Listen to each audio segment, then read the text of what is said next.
ప్రియమైన సహోదరి సహోదరులారా,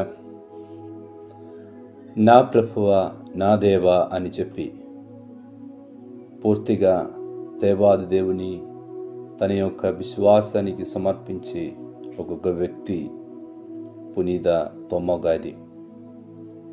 భారతదేశ అపొస్తలుడైనటువంటి క్రీస్తు చేత ఎన్నిక చేయబడి భారతదేశానికి వచ్చి సువార్తను బోధించిన పునీత తోమా గారి యొక్క పండుగ జూలై 3 క్రైస్తవులందరికీ కూడా ఇది ఒక పండుగ దినమే.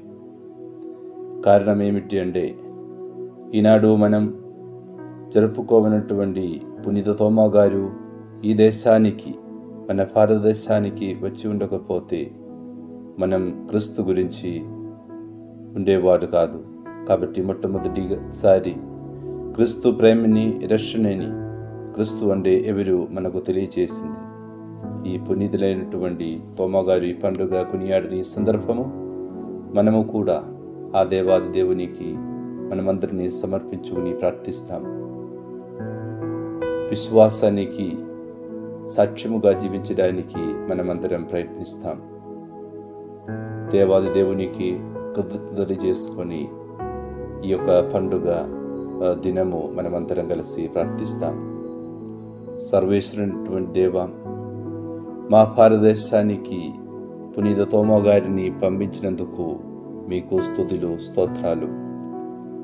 మేమందరము కూడా తోమా గారు నీ పేరిట చెప్పిన సత్య విశ్వాసాన్ని విశ్వసించి రక్షణ పొందుకొని ప్రభువా, ఇదిగో నీ కొరకు జీవించే బిడ్డలుగా మేము దీవించండి.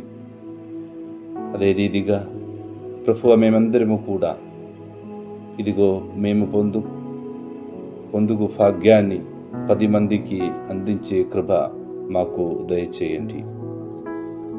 మన నాథుడైన యేసుక్రీస్తు కృప, తండ్రి అయిన దేవుని ప్రేమ, పవిత్రాత్మ సహవాసము మనమందరితో ఉండునుగాక, ఇప్పుడును ఎప్పుడును ఎల్లప్పుడును.